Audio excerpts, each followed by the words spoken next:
용감한 토크쇼 직설 시작합니다. 먼저 주식시장 상황 살펴보겠습니다. 장현재 아나운서가 전해드립니다. 이 시각 시황입니다. 미중 회담 불발 경계감과 고점 부담에 지수 약세 보여주고 있습니다. 현재 양대 지수 모두 내림세입니다. 코스피 같은 경우에 어렵게 만들어낸 3,800을 지금 지켜내지 못한 상황인데요. 0.7% 가까이 내리면서 3,797포인트 가리키고 있고요. 코스닥도 0.5% 내림세입니다. 868선에서 움직임 나타냅니다. 수급 상황 보시죠. 오늘 유가증권 시장 메이저 수급 주체의 양매도가 나옵니다. 외국인이 2,689억 원 팔아내고 있고 기관 역시 2,122억 원 매도 우위 기록하고 있습니다. 개인만 홀로 5,110억 원 순매수 기록 중입니다.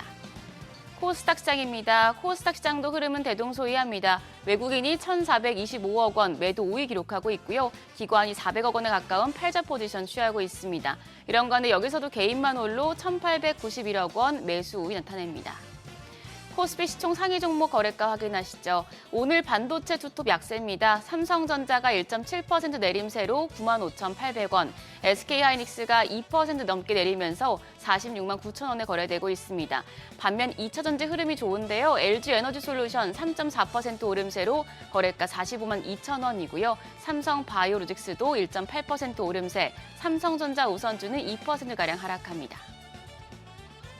6위부터 10위도 보시죠. 현대차 보합입니다. 하나에어로스페이스는 2.46% 오름세로 99만 8천 원, HD 현대중공업도 상승세 이어갑니다. 0.36%, 0.5% 오름세로 56만 6천 원에 거래되고 있습니다. 반면 두산에너빌리티가 2.4%, 기아가 0.3% 약세 보여줍니다.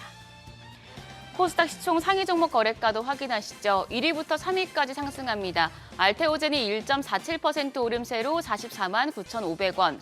2차전지 대표준 에코프로 형제 오늘 흐름 좋습니다. 에코프로 BM이 2.1% 오름세로 16만 3,300원에 거래되고 있고요. 에코프로는 52주 신고가 돌파했습니다. 12% 급등하며 8만 5,100원에 거래됩니다. 레인보우 로보틱스입니다. 0.8% 약세로 33만 6,500원. 펩트론도 0.9% 하락하면서 27만 원대에 거래되고 있습니다. 6위부터 10위도 보시죠. 파마리서치가 1.59% 상승합니다. 57만 6천 원. HLB는 어제 급등했었는데 오늘 3% 넘게 내립니다. 44,350원에 거래되고 있고요. 리가켄바이오가 1% 강세로 13만 7,100원. 삼천당제약이 0.2%, ABL바이오가 0.9% 약세 보여주고 있습니다. 특징적인 부분 체크하시죠. 오늘 2차전지 관련 테마들이 부각됩니다. 인공지능 데이터 센터용 에너지 저장 장치 ESS가 주목받고 있고 글로벌 전기차 판매가 회복된 영향입니다. 동시에 테슬라 실적 발표도 앞두고 있어서 기대감이 커지고 있는데요. 에코프로 신고가 경신했습니다. 11.8% 오름세 84,900원이고요. LG화학의 경우에 해외 행동주의 펀드인 펠리서 캐피탈이 LG화학의 4단계 기업가치 재고 계획을 제시한 영향을 받고 있습니다. 10.8% 오르며 38만 3,500원. 더불어서 대한유화도 4.2% 강세입니다. 12만 5,100원으로 거래가 집계됩니다. 해운주도 양호한 흐름 나타내고 있습니다. 해운 부분 탄소세 도입이 1년 연기되면서 해운업계가 일단 대응할 시간을 벌었다는 평가가 나오고 있고요. 또 정부가 수입 LNG의 70% 이상을 국내 해운사가 운송하도록 하는 방안을 추진한다는 소식도 호재로 작용합니다. 흥하해운이 7% 가까이 오르면서 1,811원, STX 그린로지스가 2%가량 상승합니다. 7,340원이고요. HMM까지 1.2% 오름세입니다. 현재 거래가 2만 500원으로 나타나고 있습니다. 환율 보시죠. 오늘 외환시장 1,431원 50전으로 강하게 출발했습니다. 9시 30분 기준으로는 1,428원 80전이었고요. 지금은 다시 1,431원대 거래되고 있습니다. 지수 다시 보겠습니다. 코스피 일단 다시 3,800선을 지켜냈습니다. 3,808포인트고요. 코스닥 0.4% 내림세로 869선입니다. 3,800 돌파 이후에 숨을 고르는 시장. 오늘은 반도체 쪽이 약하고 2차전지 섹터가 지수의 흐름을 주도하고 있는데요. 어렵게 만들어낸 3,800 방어해낼 수 있을지 지켜보시죠. 지금까지 시장 상황 전해드렸습니다. 네, 계속해서 시장의 다양한 이슈들을 풀어보는 시장 따라잡기로 이어가겠습니다. 인리스토리 자산운용 김장열 투자전략본부장 나오셨습니다. 안녕하십니까? 네, 안녕하십니까? 자, 장이 드디어 빠집니다. 네네. 일단 장 초반 분위기부터 좀 짚어주시죠. 네, 간밤에 미국이 반도체하고 그다음에 뭐 테마주 같은 거, 러셀 이런 쪽이 좀 약했고요. 다우는 일부 그 실적 좋은 것들, 코카콜라라든지 네. GM 이런 영향으로 플러스 영향을 지켜냈습니다만은 금값이 많이 폭락했죠. 그 여러 가지 거 있습니다만 아까 앵커님 말씀하신 대로 미국하고 중국하고 만나는 건데 혹시라도 별거 아닐 수도 있다. 뭐 이렇게 약간 발 빼는 건 아니고 약간의 그 굳이 안 해도 될 말을 트럼프 그렇죠. 대통령은 예. 꼭 해가지고 이렇게. 맞아요. 그렇게 됐고요. 그게 아니더라도 반도체가 많이 올랐기 때문에 필방 같은 경우에 조정을 받을 수 있는 언제든지 준비라기보다는 상황이 돼 있었다라고 보시면 되겠고요. 한국도 마찬가지입니다. 어저께 상징적으로 삼성전자 하이닉스가 10만 원 못 갔지만 거의 10만 원, 50만 원 약간 넘은 거에 대한 반작용. 그게 밀리다 보니까 이 사람이 파네, 나도 파네. 그럼 약간 좀 단계 고점 아니야 이런 생각도 드는 거죠. 네. 그래서 같이 빠진 거 보시면. 그러니까 뭐 계속 뭐 5거래일 연속 막 오르고 네네. 최고치 경신 계속 하루 사이로 막 해대고 이러니까 이제 어쨌든 단기에 많이 오른 데 따른 차익 실현 욕구들도 점점 커지는 것 같고. 근데 조정 없이 가는 거는 탐욕입니다. 네. 지금 9월 1일부터 해가지고 지금까지 오늘 빠지는 건 이전까지 삼성 하이닉스가 80% 넘게 상승했고요. 삼성전자가 40% 넘게 상승했어요. 장이 우리가 19%가 20% 상승하지 않았습니까? 네. 그 상승하는 상승의 75%가 이 두 종목이 올랐어요. 그러면 나머지는 조금 25%니까 시가총액 35%인데 이 두 종목이 75%를 차지했다고요. 그럼 언제든지 빠질 수 있죠. 근데 탐욕 없이 조정 없이 그냥 간다는 거는 설사 4,100이건 4,500, 4,600을 하더라도 그거는 탐욕입니다. 그리드예요. 그리드가 올라갔으면 그리드를 시켜야죠. 그런 정도로 보시면 될 것 같습니다. 알겠습니다. 자, 지금 어쨌든 오늘 조정받고 있긴 하지만 뭐 코스피가 파죽지세로 3,800선, 뭐 3,900선까지도 가까이 올라갔었기 때문에 네네. 지금 이런 정도의 기세와 추세라면 네네. 중간에 뭐 조정을 받더라도 연내에 우리 소위 얘기했던 4,000고지도 점령 가능하겠다. 네네네. 이런 전망 나오고 있는데 이런 전망은 어떻게 평가하세요? 그거는 계산해 보면은 계산이 될 듯 말 듯 하죠. 사실은 보면은 오늘 빠지기 전에 삼성전자 하이닉스가 시가총 35%인데 이게 한 15% 정도 오르고 다른 섹터가 한 3% 오르고 나머지 그 종목들이 좀 상대적으로 약한 종목들이 뭐 에나 3% 이렇게 안 되고 하면은 컴비네이션 계산하면 3,950까지 계산이 나옵니다. 그게 제가 계산해요. 내년도 이익을 굳이 안 당기더라도 상승 탄력, 상법, 부동산 상황에 대한 다른 주식 자금의 유입에 대한 기대감 이런 것들이 시장에 올까 말까 이런 상태에서 삼성하이닉스가 이제 올라가 15% 문제는 삼성하이닉스 15% 더 올라가느냐 그걸 모른다 그러면 다른 섹터가 골고루 한 7, 8% 올라야 되겠죠. 그렇게 되면 3,950이니까 불가능하지 않은데 터프합니다. 터프하다. 그렇죠. 계산적으로 내년 걸 땡겨야지. 내년 거 땡기면은 내년도 이익이 얼마인지 아세요? 애널리스트 포캐스트가 올해 200몇 조에서 내년 이익이 거의 30% 증가하는 걸 포캐스트하고 있어요. 여기는 삼성전자가 올해 30조 간다 이게 7, 80조. 하이닉스도 30, 40조. 이거 더블. 이 두 종목이 엄청 해서 이익이 200몇 조가 270조 된다는 가정을 가지고 하면은 PER이 내년 기준으로는 싸요. 그거 땡기면은 4,500도 가능하고 5,000도 가능합니다. 그 문제는 그거를 가시성을 언제부터 받아들일 거냐는 얘기죠. 유동성의 흐름은 좋습니다. 그걸 믿는 겁니다. 네. 그래서 그런 거 본다면 가능한데 올해 뭐 안 되더라도 4천이 안 되더라도 그러면 4천이 안 됐으니까 다시 3,500으로 가느냐 그거하고 또 다른 얘기이기 때문에 그거에 너무 연연하지 않으시는 게 좋을 것 같고 어쨌든 지금 올라간 거 80% 40% 올라왔으니 여기서 10% 15% 올라가는 게 이게 20등 하다가 이제 1등 2등 왔어요. 정규에서 한 10등 하고 있는데 정규에서 1등까지 가는 요거는 굉장히 배려가 있을 수 있지 않겠어요? 네. 그 정도 생각하셔야죠. 그렇죠. 반에서 중위권이었다가 이런 상위권으로 가는 건 갈 수 있다. 탑3 안에 들었어요. 상위권에서 아주 최상위권으로 네, 가는 건 더 어렵다. 그렇죠. 예. 라는 거죠. 맞습니다. 거기에 따른 어떤 장애물 이런 것들을 좀 생각해 봐야 되는데 개인 차원에서 여쭤볼게요. 개인 수급이 참 흥미롭게 간다는 생각이 들어요. 샀다가 팔기도 하고 네. 증시 대기 자금은 꽤 있어요. 많죠. 근데 뭔가 완급 조절을 한다라는 생각도 들고 지금 오늘 같은 장에서는 사실 개인이 사고 있기는 하지만 네네. 상승장에서 개인이 꽤 팔 때도 있고 말이죠. 그렇죠. 이게 이제 스마트해진 건지 뭔가 조심스럽게 단계를 밟아 나가는 거 어떻게 보세요? 개인도 여러 부류가 있지 않겠냐. 개인에 대한 분석이 있어야 되는데 흔히 얘기할 때는 개인들이 들어오면은 장은 내려간다 이렇게 얘기하는데 그거는 보통 이제 예전에 무지성 내지는 잘 모르는 분들, 공부가 덜 된 분들, 인터넷이나 유튜브가 별로 없을 때는 15년 전 2010년 이전에는 그랬어요. 네. 근데 지금은 상황이 조금 바뀌어 똑똑하기 때문에 꼭 그렇게 무지성이 들어있다고 보지만은 않습니다. 개인 투자가들도 돈을 맡기면서 본인이 하는 걸 병행하시는 분들이 있고, 지금은 또 집을 사서 15억, 20억, 30억 갖고 있는 분이 그 용돈으로 3억 투자하시는 분이 있고, 10억밖에 없어갖고 집은 15억 못 사니까 한 1억 정도 투자해서 주식을 하려는 사람도 있고, 여러 부류가 다르다는 겁니다. 네. 대학교 졸업해서 어차피 집 사기 전에 차 사기 전에 이거부터 하자. 1,000만 원, 5천만 원 하시는 분들도 있고, 굉장히 다양한 층이 10년, 20년 전하고 다른 층이 있기 때문에 이거에 대한 분석이 지금 정밀하게 들어간 리포트가 나온 건 없죠. 네. 다 감입니다. 저 역시. 네. 그렇기 때문에 뭐라고 일편일적으로 말씀드릴 수 없는데, 장기적으로 보는 질문이라면은 고점에서 3%, 5% 이상 안 빠지면 우리가 조정이 아니고 딥이라 그러거든요. 살짝 빠지는 거. 그거면 들어가시는 게 맞아요. 근데 들어간다고 해서 오늘 다 들어가는 게 아니고 분할해서 들어가시면 되고요. 6개월 보신다면. 그게 아니면은 많이 올라온 상태에서는 아마 또 이익 실현을 하실 분이 계시는데, 이익은 언제 하느냐? 옆에서 친구들이, 후배들이 잘 모르는 무지성이라고 하는, 우리가 그걸 비하하자는 게 아니고, 그런 분들이 보통 적금 깨고 보험 깨가지고 주식 투자 떨어진다라는 얘기를 듣고 그것이 좀 퍼지는 것 같다면 그때는 고점입니다. 신용융자 지금 24조 원. 네. 단순히 신용유자 떠나서. 그때가 딱 이제 2021년 그때 한참 개인 맞습니다. 주식 투자 열풍. 네네. 그때 딱 이제 넘어섰고, 물론 그때와 지금의 유동성 크기, 사이즈가 또 다르긴 하지만 다르긴 하죠. 네. 참 시장이 묘하게 흘러가고 개인 수급도 참 이게 뭐라 해야 될까, 여러 층으로 분화돼서 네네. 각자의 어떤 맞습니다. 플레이를 하고 있다는 생각이 드는군요. 자, 종목 알아보죠. 하이닉스는 50만 원 일단 돌파했습니다. 네네. 삼성전자는 10만 원 진짜 딱 코앞에서 일단 지금 다 일단 일보 후퇴를 네네, 그렇습니다. 다 했습니다.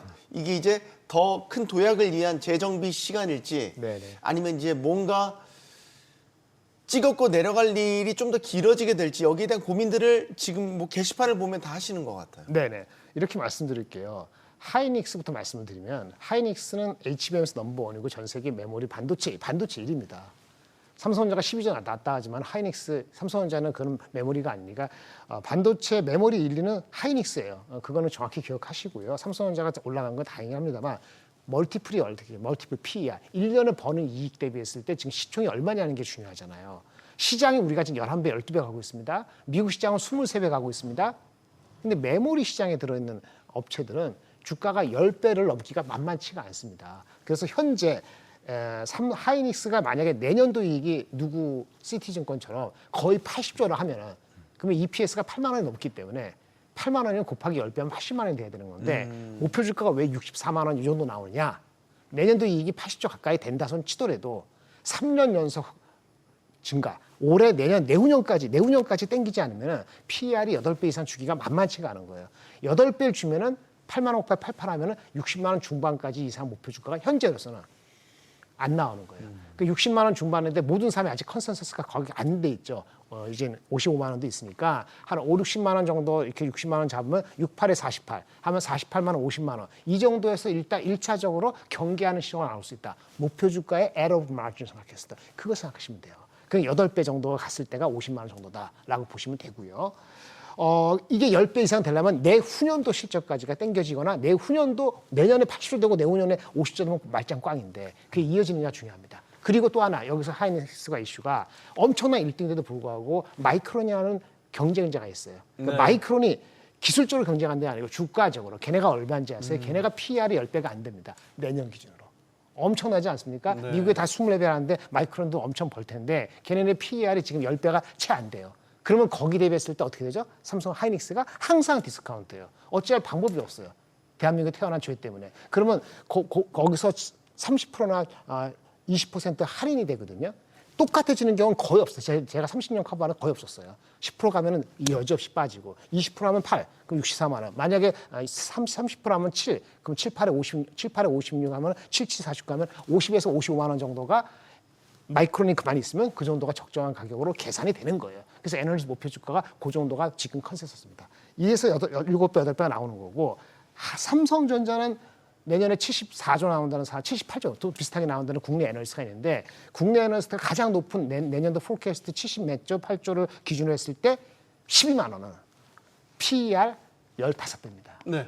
만만치 않은 거예요. 만만치 않습니다. 이것이 저기 TSMC 22배하고 비견되는 겁니다. TSMC 같이 꾸준하게 이 어닝이 꺾이지 않고 가는 주식도 25배 못 가요. 대만 회사기 때문에. 그러니까 삼성전자가 15배 주는 게 만만치 않기 때문에 만약에 12만 원 이상 가고 15배 이상 주려면 이거 역시 내후년도 이익에 대해서 진짜 테슬라가 뭐 HBM이 확실하게 보여지는 거. 그게 됐을 때 그때 15배 가는 겁니다. 그래서 삼성전자도 12만 원 목표 주가로 하면은 곱하기 얼마 하죠? 0.8에서 0.85, 0.9 정도 이렇게 하면은 크게 9만 원 후반에서 10만 원 초반 또는 중반 이렇게까지가 지금 현재 입장에서 볼 수 있는 현실적인 일단 목표다 이렇게 말씀을 드릴 수 있겠고요. 지금 폴캐스트를 적용하면 그럼 지금 하이닉스, 삼성전자도 올라올 만치 다 올라온 거네요. 아직도 5% 10% 남았죠. 근데 지금까지 이제 그게 가다가 꺾을지 안 꺾을지는 내년 1, 2분기 됐을 때 내후년도 실적이 내년도 엄청 한 50%, 100% 오른 다음에 내후년도 실적이 빠지지가 않고 또 10%, 20% 된다는 게 돼서 진짜 슈퍼 사이클이 맞다는 컨센서스가 빌드업이 돼야 되는 거예요. 내후년까지가. 그랬을 때 목표 주가 PER 하이닉스 10배 이상. 그럼 80만 원, 70만 원 얘기 나올 것이고 삼성전자 15배 이상. 그러면 아마 15만 원 정도가 컨센서스 잡힐 때 그때 주가가 12만 원, 그다음에 60만 원이 가는 겁니다. 이게 차근차근 가는 거니까 급한 마음에 삼성전자 20배 주고 하이닉스 15배 주면 왜 80만 원 되고 왜 20만 원 안 돼요. 이렇게 메아리 쳤다고 해서 되는 건 아닙니다. 네. TSMC가 있고 마이크론이 있고 전체 시장이 있는 겁니다. 씁쓸하지만 마이크론 주가가 오르기를 좀 기다려야 되는. 같이 갑니다. 예. 뭐 같이 가니까요. 근데 이제 항상 조금 더 프리미엄을 마이크론이 받고 우리가 좀 마이너스 프리미엄을 받으니까. 그거는 바뀔 수가 없어요. 네. 뭐 냉정한 현실을 저희가 짚어드렸고 수란매 장세가 요즘에 이게 펼쳐지는 건지 오늘도 보면 2차 전지 그리고 최근에 이제 자동차주 이런 흐름들이 상당히 괜찮았어요. 그렇습니다. 이게 이제 관세 협상의 청신호가 켜지면서 나타난 것도 있고 2차 전지는 또 다른 양상이기도 하고 조금 다르죠. 네. 어떻게 보십니까? 근데 자동차부터 말씀드리면 현대차가 계속 20만 원, 22만 원을 버티면서 기다렸단 말이에요. 근데 딱 6일 전에 그때 22만 원을 뚫기 시작합니다. 그때부터는 25%가 15%로 내려갈 수 있다는 기대감이 올라오기 시작한 겁니다. 그렇죠? 오늘 맞아요. 빠지기 전까지 네. 얼마 올랐냐면 15% 정도 올랐습니다. 최근에 25% 관세가 15% 내려가면은 얘네들 이익이 그러니까 이익이 줄어든 것이 다시 환원되잖아요. 네. 그 환원되는 게 얘네 이익의 한 20% 됩니다. 그러면 20% 되는데 15% 올랐으니까 5% 남았던 거죠, 어제 기준으로. 그거예요. 네. 그리고 확정되면은 그리고 나서는 경쟁이죠. 아, 우리는 하이브리드 잘 팔려. GM이나 포드나 토요타보다 더 나아. 아니야. 얘네가 마케팅과 어떻게 이런 거 계산해 가지고 리레이팅이 된다고 하면은 애널리스트가 한 40만 원 목표 주가를 부를 거고 40만 원 목표 주가를 부르면 곱하기 얼마라 그랬죠? 0.8. 0.8. 아마 30만 원 정도가 가느냐 마느냐 난리 칠 건데 지금 이거 약간 경계감이 있는 거죠. 이 정도 보시면 되고 2차 전지는 ESS 때문인데 이게 약간 서프라이즈였습니다. ESS가 원래 걔네들의 그 매출 중에서 보통 15에서 20% 차지하는 건 있었어요. 네. 중국의 CATL도 마찬가지고 한국의 LG. 근데 문제는 이것이 올라가는 속도가 지금 꼬라지를 보니까 중국이 미국 진출을 못하게 돼서 이게 우리가 상당 부분은 거의 대부분 받아낸다. 네. 근데 우리가 캐파가 얼마인지 둘째치고 그거 하다 보니까 이게 20%, 25%, 30% 올라가는 게 아니고 빠르게 한 40% 정도 또는 한 반 정도의 그 이익 기여를 하는 정도로 올라오지 않을까 이런 것 때문에 LG 엔솔가 그 다음에 작은 종목에서 LNF가 오른 거예요. 근데 올라서 애널리스트 포캐스트가 업그레이드가 되긴 돼야 되는데 다 안 됐습니다만 조금 안 된 게 있다 하더라도 PER이 어제 기준으로 LG 엔솔이 27년 기준으로 50배. 그 다음에 LNF가 27년 기준으로 40배 좀 넘을 겁니다. 그러니까 이거 보겠다는 거죠. 아, 우리가 이 트렌드가 27년에 계속 간다. 그럼 50배, 40배를 살 수도 있어요. 근데 매크로 환경이 전기차 자체가 애매하게 판매량이 그로스가 만만치 않다. 그러면 다른 쪽에 50%가 약간 될 수 있잖아요. 그러면 이제 50배, 40배가 조금 움츠려질 수 있는 그런 포캐스트 근처에 딱 밸류가 딱 왔어요. 어제 기준으로. 그런데 내일 뭐가 있죠? 테슬라가 실적이 있죠. 네, 그래서 테슬라까지 기다려보고 방향을 설정할 것 같습니다. 알겠습니다. 자, 자동차주와 2차 전지주 최근 상황 짚어봤고요.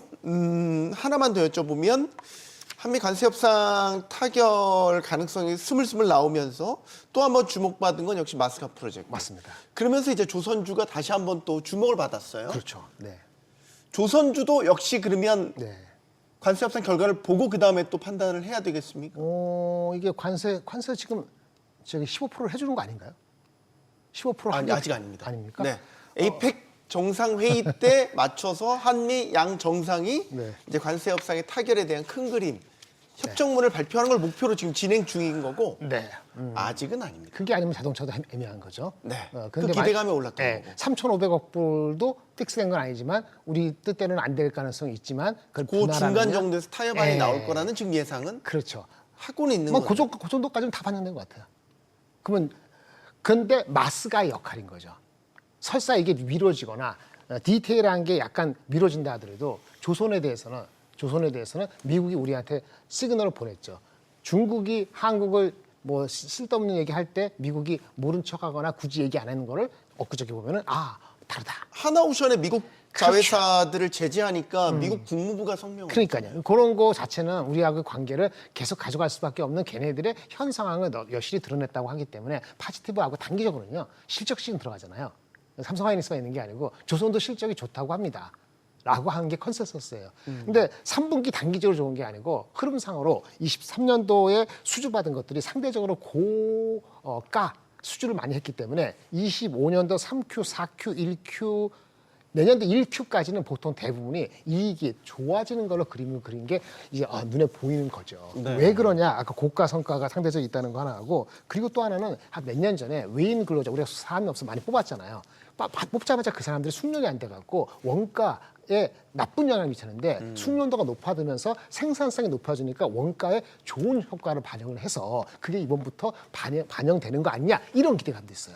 그러다 보니까 실적에 대해서도 조금 부담감이 많이 덜어서 이런 것들이 겹치다 보니까 어제 많이 올랐고 오늘은 살짝 조정받거나 멈추는 것 같습니다. 네. 마지막에 말씀하셨던 인력의 숙련도가 그렇게 영향을 미치겠어라고 생각하실 수 있는데 조선업의 특징은 네, 사람이 우선입니다. 사람이 진짜 납땜을 얼마나 잘하느냐, 그렇죠. 사람들 간의 이 손발이 얼마나 잘 맞느냐에 따라서 정말로 조선 선박 건조 과정에서 생산성 효율성은 상당히 판이하게 달라지고 그게 우리 한국 조선의 강점으로 맞습니다. 꼽히는 거죠. 한마디만 더 하자면 미국에서 잘 안 될 것 같다라는 게 이제 이런 부분들인 거죠. 아무리 가르쳐 그만하겠습니다. 맞아요. 맞습니다. 자, 지금 시장이 워낙 화랑이다 보니까 증권주도 요즘에 얼마 전에 미래에셋증권은 뭐 아주 그냥 급등세 네. 연출을 하더라고요. 네네. 증권주도 지금 대세 상승기에 진입했다? 어떻게 보십니까? 이게 이런 것 같아요. 아까 보험 팔고 뭐 하고 한다 그랬잖아요. 개인들이 기관들이 증권주를 사는 방식이 뭐냐면 거래량이 뚫어치고 올라가면 삽니다. 올라가잖아요. 거래 대금은 올라갔죠. 네. 올라갔는데 왜 못 갔을까 요즘 최근까지 이렇게 쭉 보면은 다른 섹터, 여태까지 AI, 조선주 이런 섹터하고 2차 전지까지 돌아가면서 하다 보니까 여기까지 수급이 아직 안 온 것 같아요. 근데 결국은 한번 올고 갔긴 한다는 게 개인적인 생각인데 거래량이 얼마나 더 늘면 사람들이 확신을 가질까? 이런 시기적인 차이가 있는 것 같고요. 좋게 얘기하면 뭐 발행어음 등 저번에 계속 말씀드린 것들 신규 사업에 대한 그 허가가 4분기니까 4분기 지금 한 3분의 1 지나가고 있잖아요. 그럼 결국은 나올 때가 됐거든요. 그래서 사람들이 계속 있는데 이것도 지금 거래하시는 입장에서 보면 이렇습니다. 실적이 좋다는 것도 있고 발행어음 시장에 대한 것도 사람들이 알고는 있어요. 다른 섹터가 너무 좋으면은 빨리 안 들어오고 다른 섹터가 무너져서 장이 나쁘면 또 안 되고 그래서 사실은 다른 섹터가 무너지지 않으면서 장이 계속 올라가서 거래가 늘어났을 때 그때 꽃을 아주 크게 불꽃을 크게 피는 거거든요. 근데 그것이 오기 전까지는 굉장히 어두운 상황이 계속 이어지는 것 같아요. 근데 이제 거래량에 수반한다면 네네. 먼저 반영하지는 않는군요. 먼저 많이 하지 않죠. 약간 후행하는 성격의 거죠. 예. 섹터군요. 예, 그렇죠. 만약에 그러니까 그거는 뭐냐면은 우리가 우리 그 유동성 자금 80조 들어오고 막 들어온 거 있잖아요. 예탁금. 예탁금 네. 들어오고 신용 잔고들인데 그런 것들이 대기하고 있지 않고 들어와야 돼요. 트리거가 돼야 됩니다. 확 들어오니까 만들어야 돼요. 그 부동산도 많이 이렇게 하시는데 그쪽에 포기하고 일로 들어오면 되죠. 그거에 10분의 1만 들어오면 게임 끝이죠. 근데 문제는 부동산에서 50%, 100%, 200% 먹은 분들이 여기 와서 조금 해서 이게 막 감이 갈까? 그럼 과연 대기하고 있거나 대기하려는 그 자금이 100조, 120조 돼가지고 그중에서 한 20, 30%, 그러니까 30조 정도가 확 들어오면 우리가 1년에 외국인이 들어오면 30조 들어오면 난리 나잖아요. 네. 그러니까 우리가 지금 80조 들어오는데 이게 한 실질적으로 100조 돼가지고 30% 들어오면은 가만히 있어도 이거 400조가 4천조 되는 시장이 한 10%, 20% 올라가는 게 아주 이상하지 않아요. 그렇게 된다고 사람들이 봤을 때 증권주를 사는 거죠. 그렇지 않겠어요? 근데 이제 그것이 오기 직전까지는 좀 기다림이 제 생각보다 조금 늦게 오는 것 같아서 그건 좀 안타깝습니다. 네. 자, 미장도 짚어보죠. 간밤 미장은 일단 뭐 3대 지수 혼조세였고 나스닥이 좀 빠졌고 네. 하락폭은 크진 않았습니다. 뭐 S&P 500은 그냥 딱 보합해서 멈췄고 이게 이제 다시 또 시장 방향성을 탐색하는 구간인가 이제 이런 생각이 들기는 네네. 하는데 네. 일단 굉장히- 다음 주까지 지켜봐야 될 것 같아요. 실적 시즌이 금융은 나왔죠. 금융 괜찮았죠. 네, 대형 금융주도 다 좋았죠. 네, 매크로 저기 IT는 몇 개 아직 안 나왔고 이제는 장비 몇 개 나오고 이제 조금 나오는 이제 거예요. 테슬라 나오고 네, 이제 시작이죠. 이제 빅테크들은. 시작. 그거 봐야 될 것 같아요. 근데 일단 기대치는 실적 자체 넘버는 작년 동기보다 IT는 한 20% 이상 증가한다고 하고 S&P 전체적으로 10% 더 오르니까 그게 제대로 나오고 가이던스 역시 부정적이지 않고 나오면은 IT 중심으로 쏠림이 다시 일어날 가능성이 높다고 보여지거든요. 눈높이가 너무 높아진 거 아니에요? 네, 그래서 그러니까 아까 잘 나와야 돼요. 그리고 많이 잘 나와야 되지 않을까요? 글쎄요, 만일가 어떤지 모르겠는데 하여튼 컨센서스가 YOY는 20% 정도, 테크 같은 경우는 그런 거니까 그 테슬라도 중요하고 다음 주 이번에 인텔도 중요하고 다 중요합니다. 하나하나. 다음 주 화요일 날, 수요일 날 하이닉스도 중요하고 이런 것들을 봐가면서 가야 되는 거니까 주가가 많이 오른 상태 보면서 간다면 어떻게 하겠어요? 보면서 가자, 네 말대로. 근데 보는데 내가 많이 먹었어. 그럼 뺄래. 이럴 수도 있는 거 아니겠어요? 똑같은 심정이면 주가가 좀 빠졌다가 다시 갈 수도 있겠죠. 다음 주가 진짜 미장은 분수령이 되겠네요. 한국도 FOMC도 마찬가지죠. 있으니까. 네, 뭐 연방정부는 셧다운이지만 뭐 회의는 연준 회의는 여니까 마지막으로 이제 금값, 은값 살펴봐야 되는 거 오늘 꼭 질문을 드려야 되는 건 밤사이 꽤 많이 가격 조정이 일어났어요. 네네. 이게 잘 나가던 그 뜨겁던 금은이 갑자기 왜 이러지? 뭐야 이상 신호가 켜졌나? 네네. 왜 그런 겁니까? 아니 그러니까 어저께 오늘 말고 어저께 3% 오르고 오늘 4% 빠진 거거든요. 그 전에 2% 오르고 그 정도 오른 게 얼마인데요. 물론 한꺼번에 네, 10% 물론. 20%는 아니니까 추세적으로 4% 뭐든지 마찬가지예요. DB냐는 거는 5% 이내면 DB예요. 그렇죠? 근데 추세적으로 10% 20% 빠지면 조정이죠. 그리고 나서 다음 주에 한번 다시 보시죠. 진짜 그 사이에 한 10% 이상 빠지면 그땐 시리어스합니다. 근데 금리 핵심이 뭡니까? 인플레 했지. 네. 인플레 CPI 넘버가 내일 내모레 나온다잖아요. 인플레가 유가 때문에 인플레가 잡히는 것처럼 보이면은 그 인플레 해지의 그 요소는 좀 빠지는 거죠. 그러면 그 역할은 한 거죠. 그럼 마무리됐고. 그럼 뭐 이제 만약에 매크로가 불안하면 금리를 사는 건데, 금을 사는 건데 매크로가 미일 정상 간에 잘 되면 매크로가 해결되면 금을 더 살 이유가 없죠. 그러면 금이 빠지는 거죠. 근데 금이 그렇게 해서 빠지면은 주식이 일반 주식이 올라야 되잖아요. 오늘 둘 다 빠졌죠. 그러니까 지금 오늘은 불일치된 거예요. 그래서 이게 단기적인 딥인지 지속인지는 좀 더 지켜봐야 될 것 같습니다. CPI 넘버도 보시고. 근데 이제 에브리싱 랠리라는 네. 모든 자산이 오르는 국면에서 이제 가장 선두에 섰던 네. 금은이 이렇게 이제 빠진다는 게 네네. 뭔가 자산 시장이 다시 한번 또 이제 이게 변화, 순환매, 이 자산들 간의 순환매가 또 일어나는 건가? 이제 상대적으로 비트코인은 좀 네네. 이제 밋밋했거든요. 그건 그 전에 그랬잖아요. 예. 그전에 빼긴 했지만 오르긴 했지만 그래서 뭔가 이제 금은도 이제 서서히 힘이 빠지고 그러면 이게 이제 금은에서 나왔던 자금들이 이제 어디로 갈 것인가 이제 이게 거기에 대한 궁금증도 있어서 아까 핵심이 이거예요. 인플레가 잡혔다. 그러면 금을 사는 이유는 인플레이션 했지. 매크로 불안. 그다음에 금 말고는 다른 거 살 수 없는 대체 자산이 부족해 이런 건데 생각 빼고 인플레이션이 잡힌다 그러면은 금을 더 이상 가져갈 필요가 없고 인플레이션이 잡히면은 금리 인하하면서 주식장이 더 가겠죠. 그러면 금은 언젠가는 꼭지를 쳐야 되는 게 당연히 보는 겁니다. 그게 시장의 정석인데. 그렇죠. 그리고 또 하나는 매크로가 불안해. 그럼 불안해서 금을 사는 거잖아요. 달러를 살 수도 있습니다만. 네. 달러는 금리 인하하는 거니까. 그럼 매크로 불안은 뭐죠? 미국하고 중국과 갈등이 일파만파 계속 미뤄지면 금은 다시 또 불안하니까 금이 내려갔다가 다시 올라가겠죠. 근데 해결이 잘 돼. 해결이 잘 되면 금은 내려가야 되는 거죠. 금이 내려가면 어떻게 돼요? 그럼 주식장으로 와야 되죠. 근데 오늘은 둘 다 빠졌죠. 네. 그거는 많이 올랐기 때문에 따진 거다 보는 거니까 지속인지 이게 딥인지는 다음 주도 나오니까 그때 보시면 되죠. 지금은 안 하는 것 같습니다. 다음 주 또 이 시간에 김장을 본부장이 만나서 똑같은 질문을 거의 비슷하게 한번 가보겠습니다. 답이 또 어떻게 많이 달라질지도 흥미로운 관전 포인트. 유니스토리 자산운용 김장열 투자전략본부장이었습니다. 고맙습니다. 네, 감사합니다.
최근 자산 시장이 동반 상승하는 이른바 에브리싱 랠리가 펼쳐지면서 투자 열기가 상당히 뜨거워졌습니다.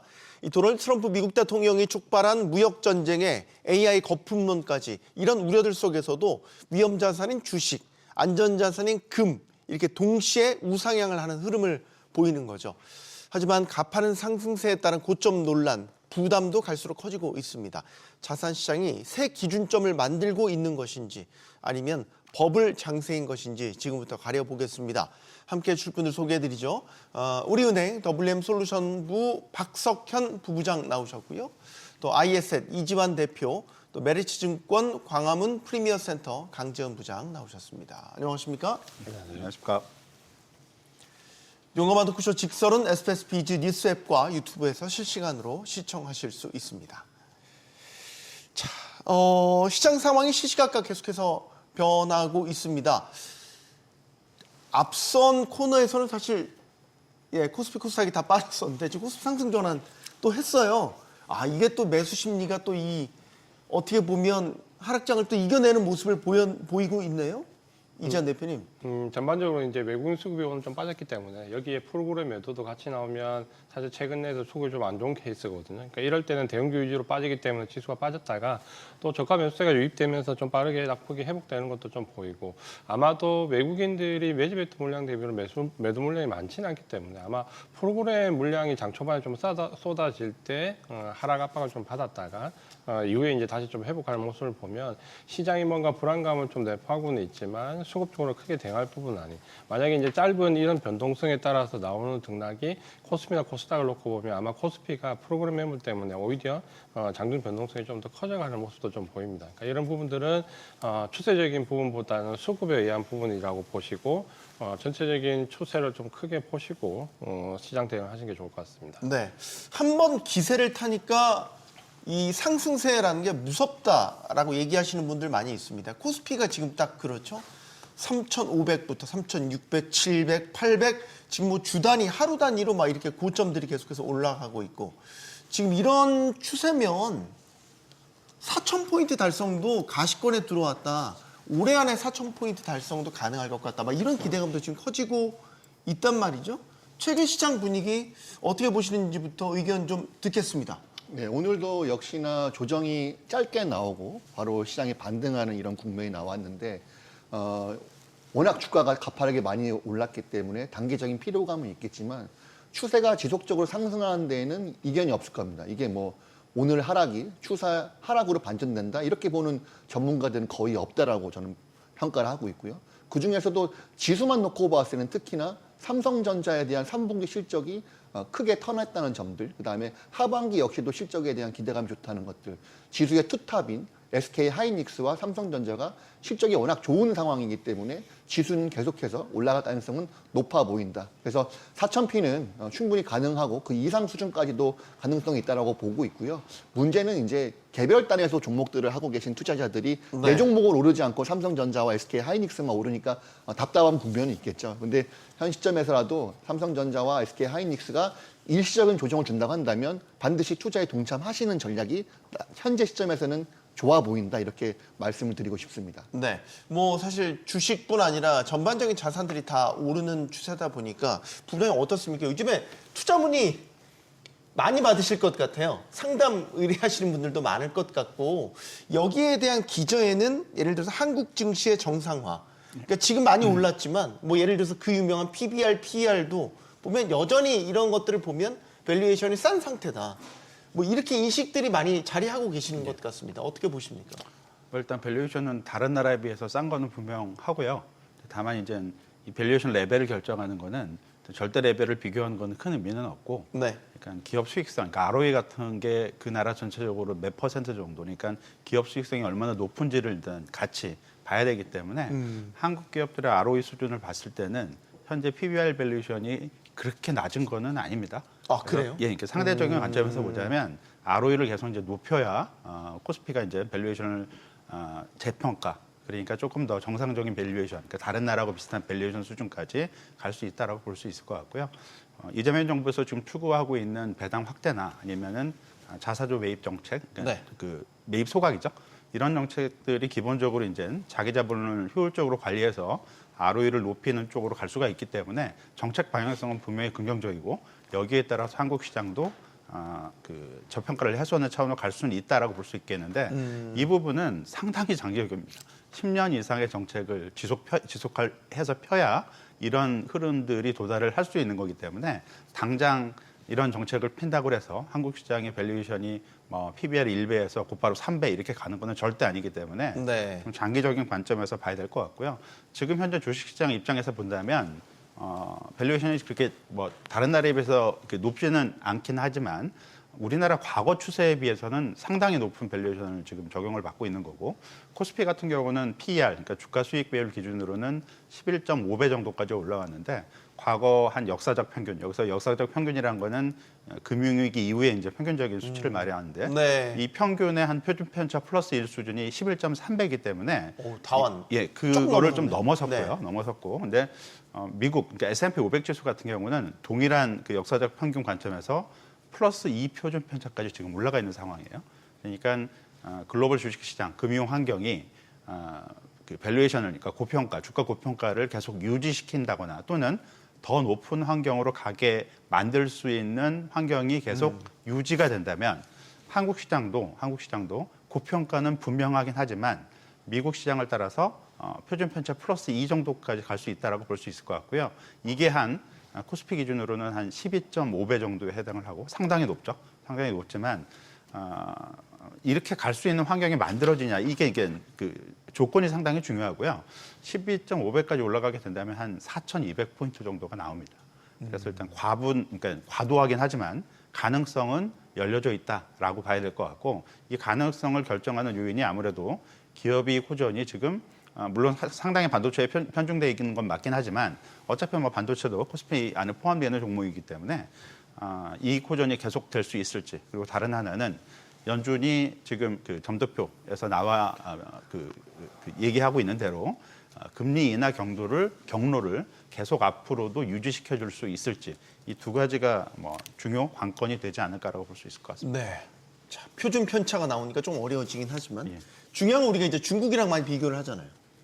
그러니까 중국 증시와 우리 증시 코스피와 예를 들어서 PER 비교를 하면 조금 우리가 못 미친대요. 최소한 우리가 중국보다는 나아야 되지 않겠냐. 이 주식시장의 역사도 우리가 더 길고 그런데 말이죠. 그러니까 만약에 중국이랑 비교를 한다면 중국 수준으로 올라간다면 아까 부부장이 말씀하셨던 4,000포인트 달성 가능하다. 라는 계산은 나오긴 나와요. 가능하겠냐?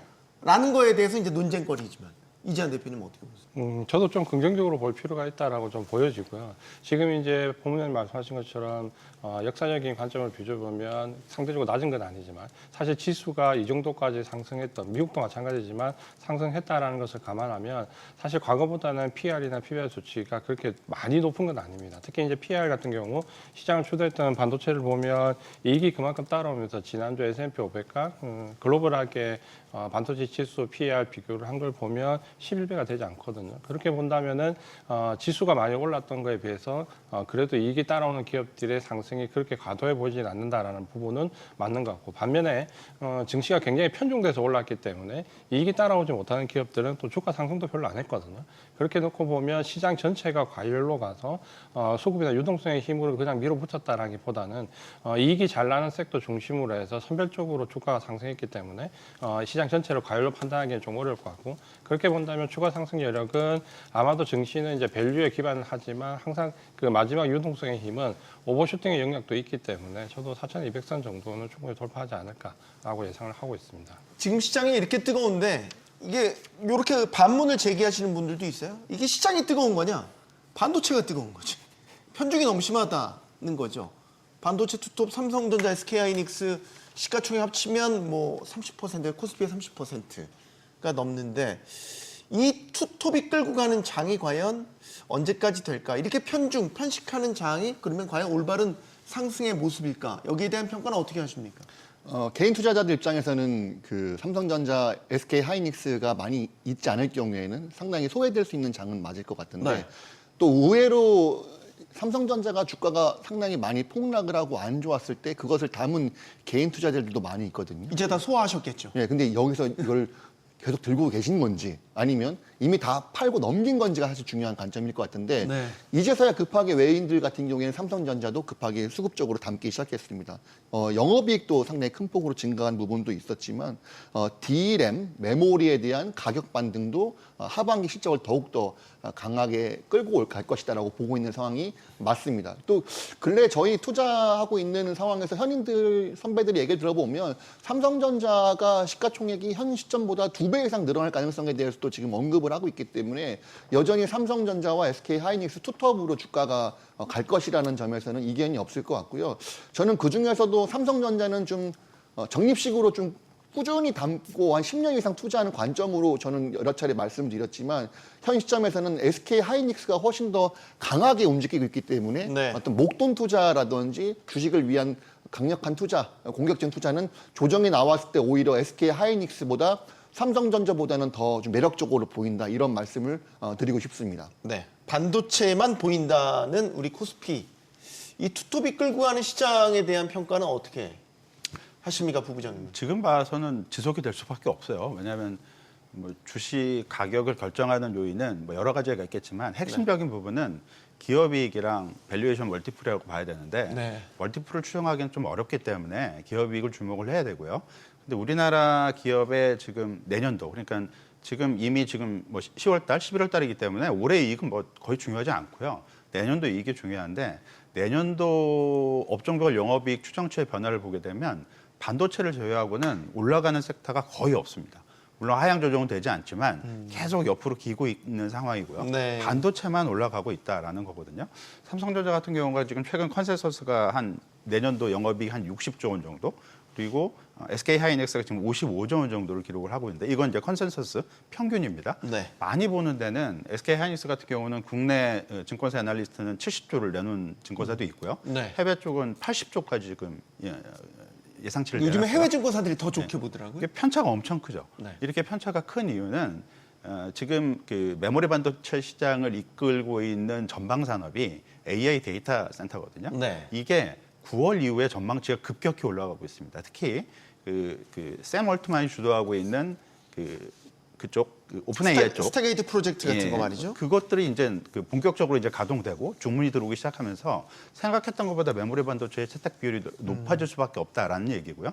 이렇게 되면 메모리 반도체 구성 안에서 HBM 쪽으로 급격히 쏠리게 되면 기존의 이제 레거시 일반 범용 반도체 쪽 수급도 타이트해지기 때문에 가격도 많이 올라가고 이런 부분들이 이 메모리 반도체 업체의 주가들을 끌어올리는 그리고 이들 관련 회사들의 내년도 영업이익을 상당히 급격히 끌어올리고 있다라고 봐야 될 것 같고요. 이거는 지금 삼성전자나 SK하이닉스뿐만이 아니라 미국의 마이크론 테크놀로지의 내년도 EPS 전망치에도 그대로 거의 비슷하게 반영이 되고 있다는 얘기입니다. 앞으로 다시 좀 돌아가서 컨센서스가 삼성전자가 지금 60조 원, SK하이닉스가 내년도가 55조 원인데 말씀드렸듯이 높게 보는 데는 이거보다 거의 50% 이상을 높게 보는 데가 있다는 얘기고요. 이 얘기는 시장 컨센서스가 이거보다 더 많이 올라갈 수 있고 전방 산업인 AI 메모리 센터, 그러니까 데이터 센터의 어떤 확충 정도에 따라서 더 많이 올라갈 수도 있다는 얘기입니다.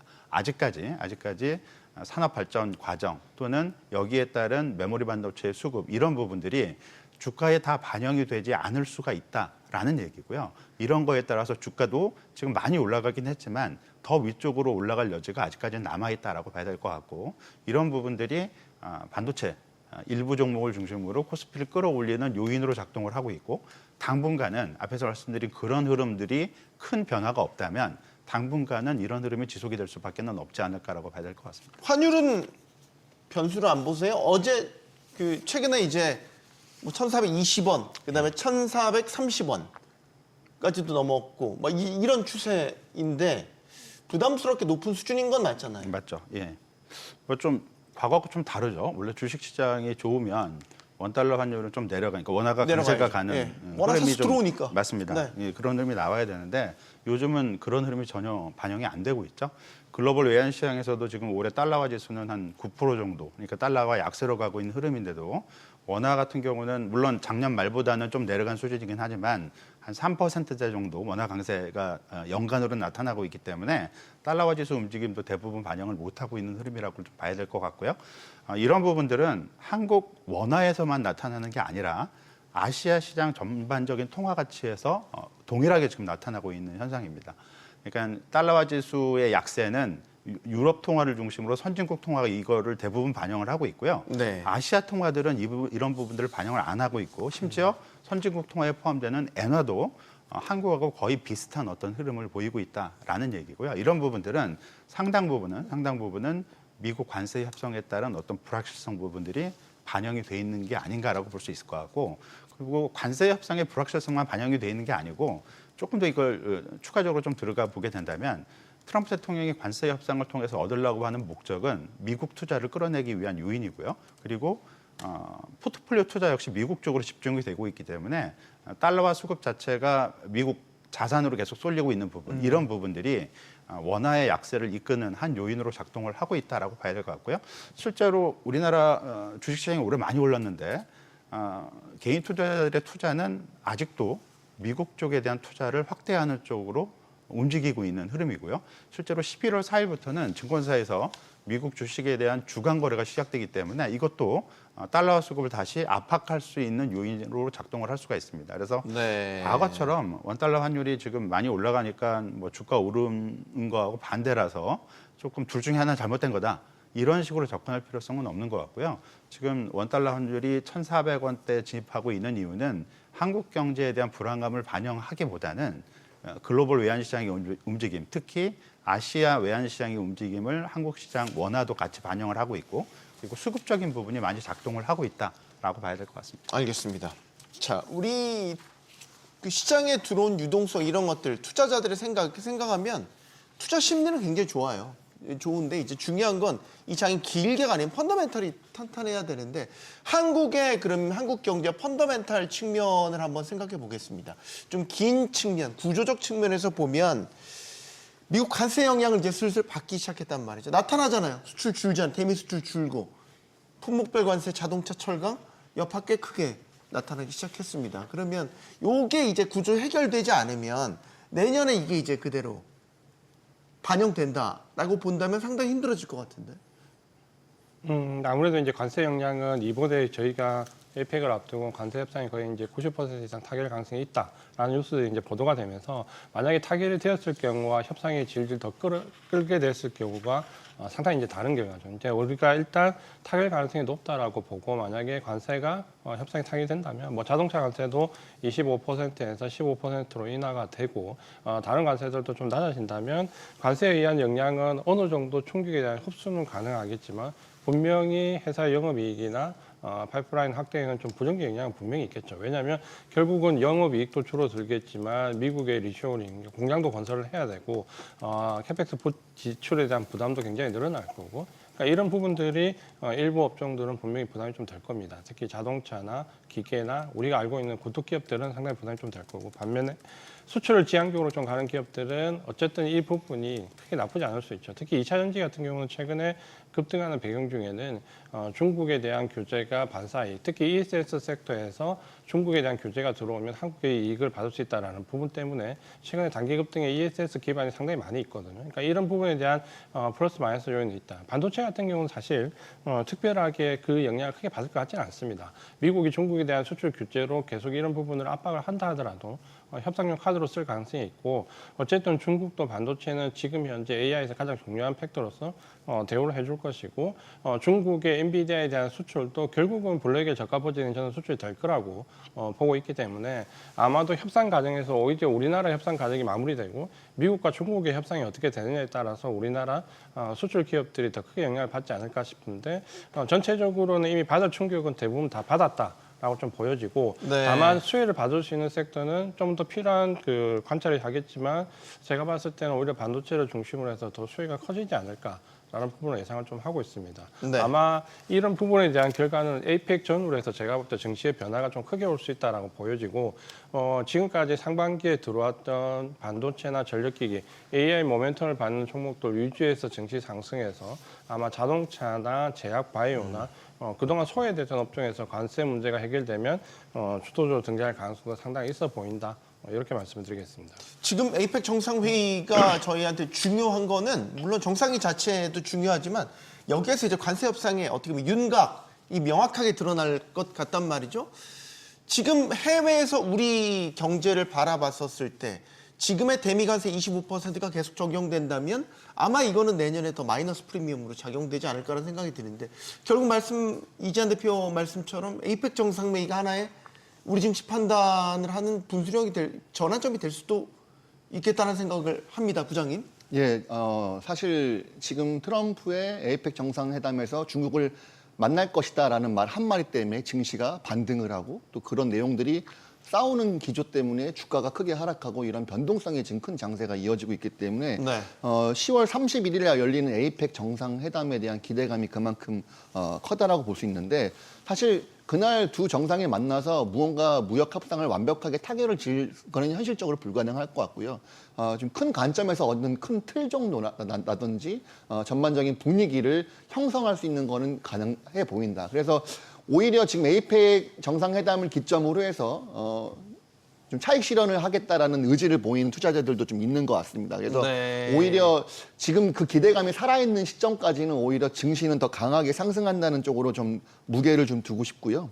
전반적으로 포괄적인 합의는 없겠지만 어떤 틀을 마련하는 정도의 상호 간의 실무진과의 협의는 에이펙 이후에도 지속적으로 이어질 수 있기 때문에 에이펙에 너무 많은 기대를 건다기보다는 지금 기대감으로 주가가 올라가는 그런 시장으로 봐야 될 것이다라고 판단하고 있습니다. 네. 지금 해외에서 우리나라의 경제를 봤었을 때 예를 들면 연간 성장률 전망치 같은 것들이 이재명 정부 들어와서 조금씩 상향되긴 했지만 여전히 뭐 예를 들면 0%대 저성장도 걱정이 되는 거는 사실인 거고 네. 관세 같은 것들이 구조적으로 해결되지 않았기 때문에 이걸 그대로 안고 내년까지 간다는 거는 상당히 증시에도 마이너스가 예.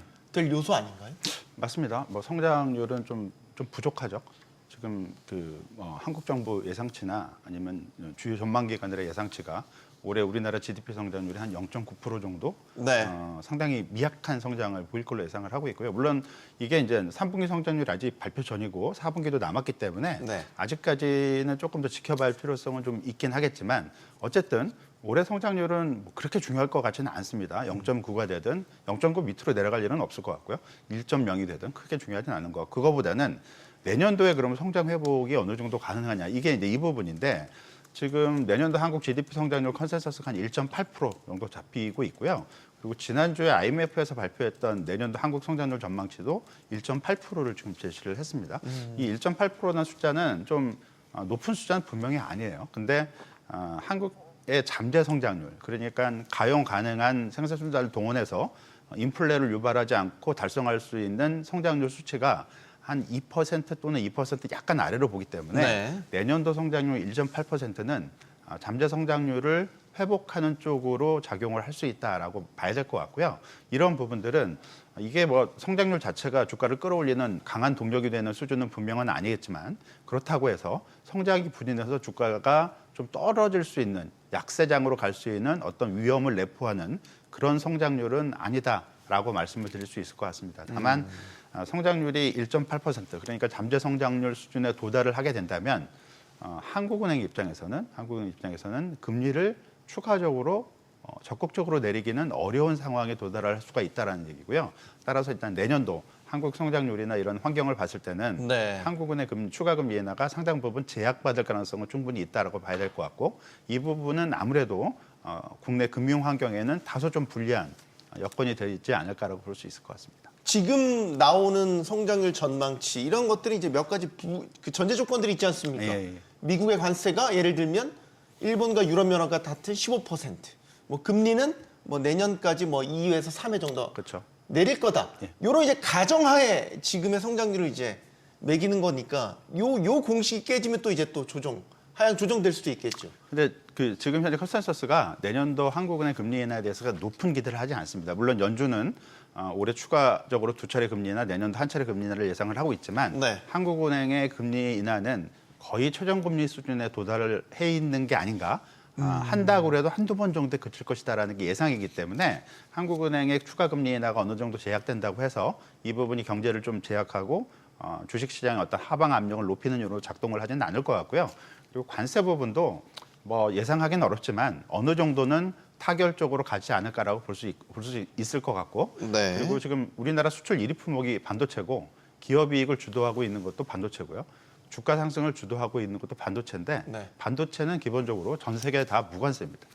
트럼프 대통령이 반도체에 대해서도 관세를 매기겠다라고 계속 얘기하고 있지만 실제로 이게 이행되기는 상당히 어렵거든요. 그렇기 때문에 반도체가 관세 영향권에서 어느 정도 자유로울 수 있다면 관세에 대한 어떤 부담 부분들이 실제로 주식시장에 미치는 임팩트가 그렇게 크지는 않을 수도 있다라는 쪽으로 생각을 해봐야 될 것 같습니다. 자,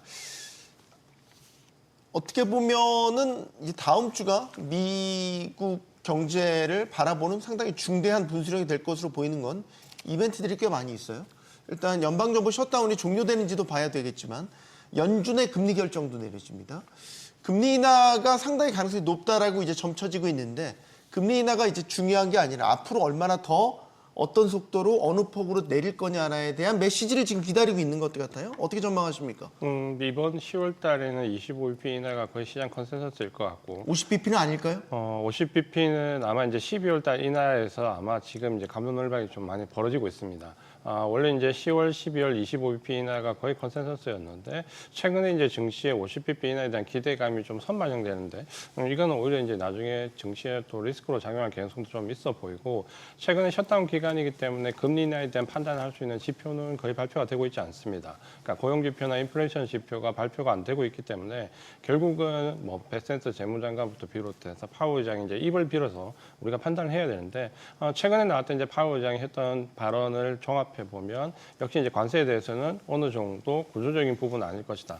인플레이션 유발하는 구간은 제한적일 것이다라는 표현을 좀 했고 또 한 가지는 고용에 대한 우려감을 역시 내포하면서 금리 인하에 대한 당위성을 어느 정도 확보하는 발언을 했기 때문에 25bp 이하에는 어느 정도 컨센서스가 이루어질 것 같다라고 좀 보여지는 추측을 할 뿐이고 다만 이제 증시의 최근에 12월 달 50bp 인하론이 지난주부터 급격하게 대두가 되는데 이거는 조금 약간 오버해서 생각하는 부분이 아닐까라는 생각이 좀 들고 있고 아마 파월 의장은 25bp 정도 수준에서 어느 정도 연준의 역할로는 생각하지 않을까 싶은데 아마 50bp에 대한 기대감이 커졌다가 또 이게 후퇴하면 증시에는 일부 충격으로 다가올 수 있다는 부분을 좀 봐야 될 것 같고 네. 최근에 국채 금리가 빠지는 부분과 달러 인덱스가 같이 흘러가는 추세를 보면 이게 매끄럽게 서로 같이 등위성을 보이지 않거든요. 국채 금리는 조금 더 빠지는 경향에서 달러 인덱스는 오히려 더 버티는 모습을 좀 보면 아마 50bp 이하에 대한 것은 좀 너무 앞서가지 않을까. 25bp 이하에서 어느 정도 시장은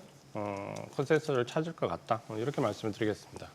관건은 그러면 이달 FOMC가 아니라 오히려 12월 FOMC 시장에 초점이 맞춰져 있다 이렇게도 볼 수 있겠군요, 부장님. 네, 맞습니다. 12월 FOMC에 25%가 기정화된 사실이 될 것이냐 아니면은 그 시점에 가서 물가 상승률을 고려해서 좀 더 미룰 수도 있을 것인가라는 부분들에 대해서 주가는 반응을 할 거고요. 다만 지금 계속해서 금리 인하 추세이고 기조이고 그런 방향성으로 가고 있기 때문에 시기적인 측면만 차이가 있다 뿐인 거지 올해 내년까지도 금리 인하 기조는 계속될 거기 때문에 그동안에 주가가 올라가지 못했던 기술주들이나 바이오 종목들 이런 종목들이 추세적인 상승이 그러한 이유들 때문에 이어지고 있다라고 판단하고 있습니다.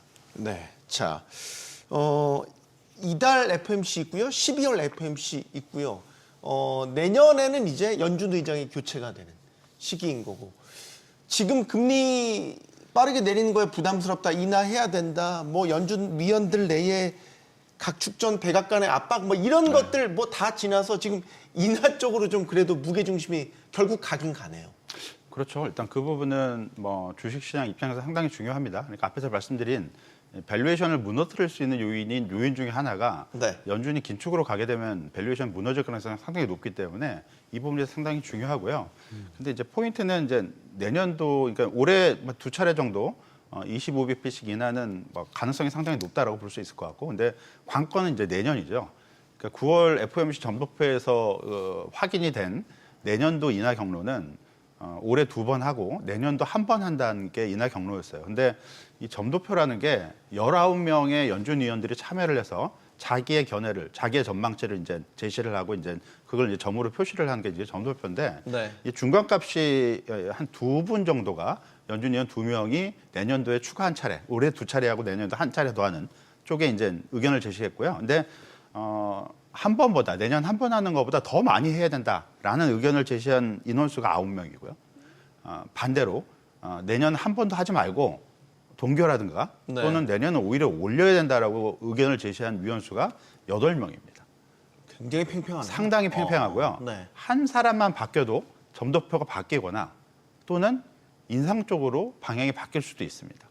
상당히 팽팽하기 때문에 네. 물론 지금 점도표를 참여한 위원들하고 파월의장 내년도에 많이 바뀌기 때문에 새로운 그 연준 위원으로 이제 선정된 사람들이 내년도에 투표권을 어떻게 또는 점도표를 어떻게 행사할지는 내년도 가서 좀 지켜볼 문제이긴 하지만 지금 기준으로는 내년도 인하에 대한 전망을 확신할 수가 없다라는 얘기고요. 이런 부분들이 흔들리게 됐을 때는 주식시장도 상당 부분 흔들릴 수 있기 때문에 지금 그 연준 통화정책 그리고 FOMC 관련된 내용들은 10월 달 다음 주 FOMC보다는 12월 FOMC에서 점도표, 내년도 점도표가 어떻게 형성이 될지 이 부분이 상당히 중요한 변수로 작동을 할 것 같고 그런 흐름들을 어떻게 만들어가야 될지도 좀 중요하지 않을까라고 볼 수 있을 것 같습니다.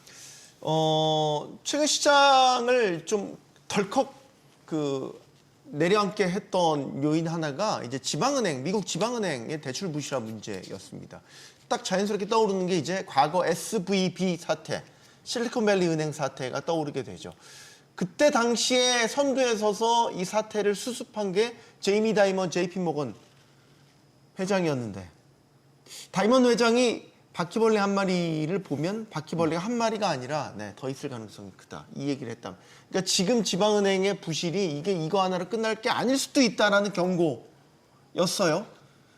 다른 사람도 아니고 다이먼 회장이 저 얘기를 하니까 좀 뭔가 계속 불편해요. 그렇죠. 네. 실제로 집에 바퀴벌레 한 마리가 보이면 숨어있는 바퀴벌레는 약 쳐야 돼요. 그렇죠. 한 마리만 보이면 약 쳐야 돼요. 근데 사실 이 회사 자이언 뱅크하고 그다음에 웨스턴 얼라이언스 뱅크의 자산 규모를 놓고 봤을 때 한 880억 달러 수준이니까 우리나라 돈으로 한 100조 원 정도 수준입니다. 이게 전체 자산 규모인 거고 이게 모두가 다 부채 자산 비율이 아니기 때문에 실제로 요 두 은행이 시장 전체를 흔들 수 있을 만한 메가뱅크급 수준은 아니다라는 의견이 좀 긍정적으로 보여질 것 같고요. 그다음에 시장 리스크나 대출 실적 충격 측면에서는 충분히 시장에 영향을 줄 수는 있겠지만 이게 전망이적인 부실로 이어질 가능성은 좀 낮게 보고 있다라는 점을 좀 보시면 될 것 같습니다. 일단은 뭐 시스템 리스크 측면에서 미국은 상당히 이런 것들을 많이 강화를 시켜놓고 잘 준비해 놓은 상태이기 때문에 이런 부담감들은 시장의 일시적인 조정 원인은 될 수 있겠지만은 크게 영향은 없을 것이라고 판단하면서 지속적인 대세 상승에 대한 추세는 이어질 것이다라고 저는 생각을 하고 있습니다. 이거를 그러니까 시장이 금방 극복해내긴 했거든요. 증시의 흐름을 보면 하루 이틀 내로 그냥 다 소화를 해버리고 반등했단 말이죠. 근데 이걸 이제 외면한 건지 아니면 한켠에 계속 불편한데 일단은 가고 보자 뭐 이런 심리인 건지 이게 다이먼 회장의 인사이트나 이제 과거 사태를 수습했던 그 전력들을 보면 허투루 넘길 건 아닌 것 같단 말이에요. 그렇죠. 좀 불편한 건 사실이죠. 그리고 이제 주의를 해야 되고 그리고 이제 2008년도 이제 리먼 사태 때도 이제 처음에 지역 그 모기지 회사 조그만 회사부터 시작을 한 거기 때문에 상당히 이제 경종을 울릴 수 있는 부분이긴 합니다. 근데 다만 이제 상황이 좀 다르긴 해요. 2023년도는 연준이 이제 금리를 올리고 상당히 고금리, 그 상당 기준으로 한 5.5%. 지금은 좀 그보다 좀 낮아졌고요. 그리고 추가 인하도 예상이 되고 있는 상황이기 때문에 좀 다르고요. 그리고 그 당시는 높은 금리 속에서 미국 상업용 부동산 시장이 좀 가격이 떨어졌었는데 네. 올해는 좀 반등을 하고 있기 때문에 좀 상황이 다르고요. 그리고 미국 지역은행이 상업용 부동산 시장의 전체 시장의 한 70% 이상을 대출을 차지하고 있습니다. 상당히 높은 비중이기 때문에 이 상업용 부동산 시장이 흔들리면 지역은행에 대한 문제로 이제 곧바로 이제 비화되는 건데 뭐 이런 부분들은 그 2023년 그 실리콘밸리 은행을 기준으로 봤을 때는 대형 은행이 흡수하는 과정으로 마무리될 가능성이 상당히 높다라고 봐야 될 것 같고요. 뭐 미국 은행을 뭐 우리나라 은행 그 구조로 보면 좀 안 되고요. 안 되고 미국의 은행이 4,100개가 있습니다. 그러니까 상당히 많죠. 많죠. 예, 상당히 많은 은행이기 때문에 이 중소형 은행이 일부가 부실해졌다고 그래서 은행 시스템에 문제가 생기거나 이게 어떤 그 신용 위기로 발전할 가능성 이런 부분들은 상당히 제한적이다라고 봐야 될 것 같습니다. 물론 다이먼 회장이 말씀하신 대로 이게 하나의 어떤 단초가 될 수 있고 번질 수가 있다. 이건 계속 경계를 해야겠지만 네. 말씀드린 대로 은행 숫자가 너무 많고 이 많은 은행들이 다소 문제가 되더라도 대형 은행들이 M&A를 하는 어떤 과정으로 흡수가 될 가능성이 상당히 높다라고 봐야 될 것 같고요. 그렇게 안 됐을 경우에는 또는 연준이 최종 대부자로서의 어떤 역할을 할 수가 있는 거기 때문에 이런 부분들에 대해서 너무 과도하게 우려할 필요성은 좀 성급하지 않을까라고 볼 수 있을 것 같습니다. 제이미 다이먼 회장의 별명 중에 하나가 이제 월가의 대구라는 별명이 있죠. 그 은행 WM 센터면 이제 자산 관리 예. 컨설팅을 해주는 예. 곳이지 않습니까? 맞습니다. 요즘에 이제 자산가들 금 투자 관심 많으시죠? 금은 금 투자 어떻게 해요? 뭐 지금 해도 돼요? 뭐 되게 다양한 질문들이 금과 관련돼서 아마 상담 의뢰를 많이 받으실 것 같은데. 금은 은행에서뿐만 아니라 저희 집에서도 관심이 많은 것 같고요. 네. 투자자들이 금을 조금씩은 다 갖고 있기 때문에 일단 금에 대한 관심이 높을 수밖에 없는 것 같고 어제 이제 금값 하락은 아무래도 좀 달러가 강세로 가는 환경 속에서 좀 떨어지지 않았나라고 볼 수 있을 것 같고요. 최근에 너무 많이 오른 부분도 있습니다. 근데 이제 금이라는 게 이자를 주는 자산이 아니죠. 네. 그러니까 흔히 말하는 인컨 게인이 없습니다. 그렇죠. 없기 때문에 네. 금을 오래 장기간 소유하고 있는 게 맞는지 안 맞는지는 좀 개인 판단의 문제다라고 볼 수 있을 것 같고 워낙 최근에 금값이 많이 올랐기 때문에 금을 장기 보유해도 된다라는 의견이 지금 비등하긴 하지만 기본적인 관점에서 봤을 때 이자를 주지 않는 자산을 장기적으로 보유한다. 이거는 좀 선택하기는 쉽지 않은 선택이 될 수가 있다라고 볼 수 있을 것 같고요. 예. 금값이 많이 오른 가장 큰 원인은 신흥국들이 금을 많이 사서 그렇습니다. 신흥국 중앙은행이 많이 샀고요. 전 세계 금을 가장 많이 보유하고 있는 나라가 미국인데 네. 한 8,100톤 정도를 보유하고 있고 그 다음에 이제 독일, 이탈리아, 프랑스 이런 수로 가게 되는데요. 한 5위권에 러시아가 있고요. 그리고 바로 밑에 중국이 있습니다. 지금 러시아가 보유하고 있는 금은 한 2,300톤 가량이 되고 중국이 한 2,200톤 가량이 되는데 10년 전하고 비교를 해보면 금 상위 국가들 그러니까 미국, 독일, 이런 프랑스, 이탈리아 이런 국가들은 금 보유량이 거의 안 변했어요. 안 변했는데 러시아가 금 보유량이 2배로 늘었고 그러니까 1,000톤 이상을 샀다는 얘기고요. 중국도 거의 한 30%가량 금 보유량을 늘렸습니다. 근데 이 두 나라가 왜 금 보유량을 늘렸는지를 생각을 해봐야 되는데 가장 큰 이유는 정치적인 어떤 이유가 가장 큽니다. 미국이 싫어서? 그거보다는 러시아는 외환보유고를 운영을 해야 되는데 미 국채를 살 수가 없지 않습니까?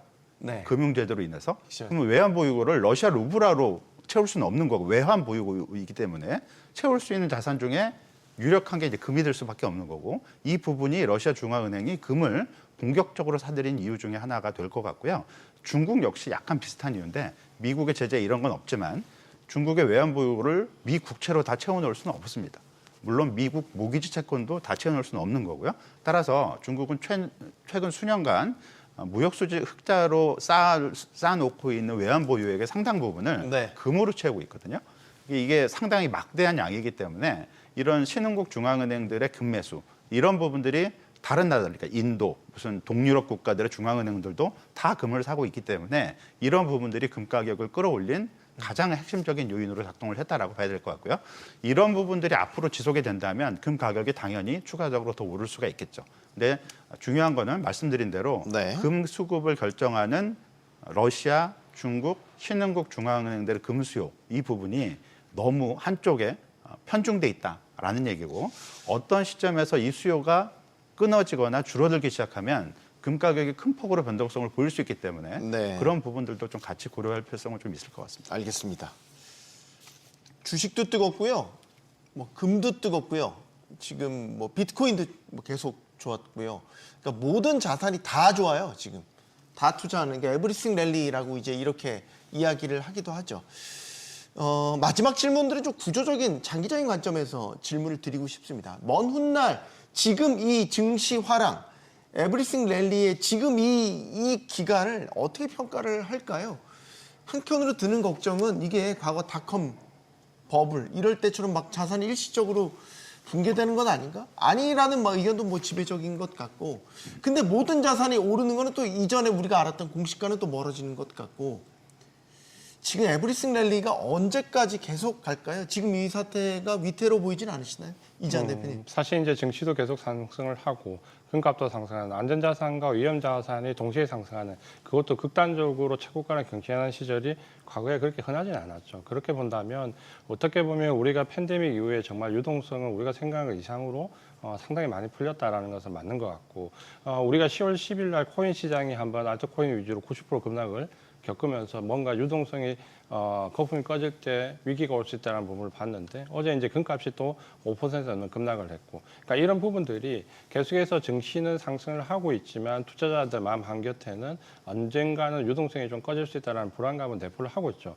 그리고 특히 이번에 코인 시장이나 어제 급락을 보면 이제는 좀 구조적으로 본다면 어떻게 보면 ETF라는 상품이 굉장히 보편화되었고 금도 ETF 최근에 금에 설정된 ETF가 펀드 규모가 100조 원을 넘어서는 펀드도 나왔거든요. 네. 여기에 코인도 ETF. 그러니까 뭔가 위기 상황이 왔을 때 어제처럼 금과 관련 ETF에서 대금 매도를 실행하면 한 번에 5% 이상 급락하는 뭔가 자산 시장이 새로운 상품들에 의해서 급락할 때 속도가 너무 빨라질 수 있다는 부분도 상당한 부작용으로 아마 앞으로 작용을 할 것 같거든요. 우리가 시장을 부정적으로 볼 필요는 없지만 무리한 투자나 어느 정도 상품의 본질을 넘어서는 펀더멘탈을 넘어서는 투자는 지금부터는 좀 경계심을 가지고 가야 될 것 같고 주식시장도 그냥 마냥 사서 올라가는 시기는 좀 지나지 않았나 보면 전략적으로 뭔가 대응을 해야 되는 필요성은 이제 증시에도 적극적으로 대두가 될 것 같습니다. 그래서 투자를 부정적으로 볼 필요는 없지만 무조건 긍정적으로 판단해서 출종해서 쫓아가는 그런 부분들은 좀 지향을 해야 되지 않을까 이렇게 말씀드리겠습니다. 증시가 분명히 호황이고 증권사들에서는 장밋빛 전망을 내놓고 있습니다. 근데 또 아이러니하게도 과거 패턴들을 보면 증권사들이 또 장밋빛 전망을 막 내놓으면 장이 빠져요. 네. 뭐 일종의 무슨 머피의 법칙처럼. 그러니까 지금의 장을 좀 더 즐겨도 될 것인가, 네. 아니면 경계감을 갖고 바라봐야 될 것인가, 부장님 어떻게 보세요? 거품론을 얘기하기에는 그렇게 많이 오른 것처럼 체감적으로 느끼지는 못합니다. 그러니까 그러세요? 시장 이게 약간- 자체는 많이 오른 것처럼 보이지만 네. 과거 우리 IT 버블 때 거품과는 좀 상반된 차이가 있고요. 그리고 지금 증시를 끌어올렸던 반도체들은 실적 중심으로 올라가는 거기 때문에 펀더멘탈이 뒷받침이 되고 있는 상승이거든요. 지금 이걸 버블을 논하려고 한다면 제 주변에 주식으로 한 10억, 20억씩 벌었다는 사람들이 막 대거 등장해야 되고 네. 증시에 뭐 스님이나 여성 아주머니들이 많이 등장하는 너도 나도 할 것 없이 증시에 뛰어드는 그런 상황이 돼야 되는데 아직은 그런 움직임 정도 수준은 아니라는 거죠. 예. 그리고 사실 지금 같은 상황에서는 오히려 뭘 경계해야 되냐면 저는 집에 있는 금을 다 팔아서 삼성전자를 사야 되는 거 아니야? 한 3, 4개월 전에 생각했었는데 금 오르는 거 보면서 아 그랬으면 큰일 날 뻔했다라고 일시적으로 생각했지만 그렇게 했었으면 더 수익이 났다는 거예요. 삼성전자가 더 많이 올랐기 때문에. 결국은 지금은 다 같이 에브리스팅 자산이 올라가고 있는 상황에서 나는 수익이 났다고 하더라도 옆에서는 더 큰 수익을 내고 있는 선별적인 장세이기 때문에 오히려 강한 자산, 그다음에 시장에서 BM 대비 지수를 아웃퍼폼할 수 있는 종목들과 업종들을 선택하는 게 정말 중요하다. 그래야 상대적인 박탈감을 덜 겪을 수가 있다. 여전히 뭐 종목들 나는 많이 빠져 있는 종목들을 매수하시는 분들은 지금과 같이 대세 상승장에서는 오히려 달리는 말에 올라타야 되고 그런 업종들 BM 대비 강하게 아웃퍼폼하고 지수가 조정 나올 때도 견조하게 조정이 안 나오고 오히려 상승하는 종목들로 과감하게 따라잡아서 남들보다 더 높은 수익을 낼 수 있는 전략을 짜야 된다. 이런 말씀을 드리고 싶습니다. 알겠습니다. 증시 대기자금이 투자자 예탁금이 80조 원을 넘었고요. 증권사에서 돈을 빌려 투자하는 신용융자 24조 원 넘었다고 합니다. 자금이 몰려든다니까요. 증시에는 분명한 청신호죠. 하지만 반대로 투자자들에게는 일종의 적신호기도 합니다. 과열, 단기 과열을 경고하는 것일 수 있으니까요. 증시가 진짜 단단해지려면 냄비처럼 확 끓었다 식어버리는 게 아니라 뚝배기처럼 우직하게 달궈지는 게 분명히 필요해 보입니다. 토론 마치겠습니다. 여기는 모두 경제가 모이는 SBS 비즈입니다. 시청해주신 여러분 고맙습니다.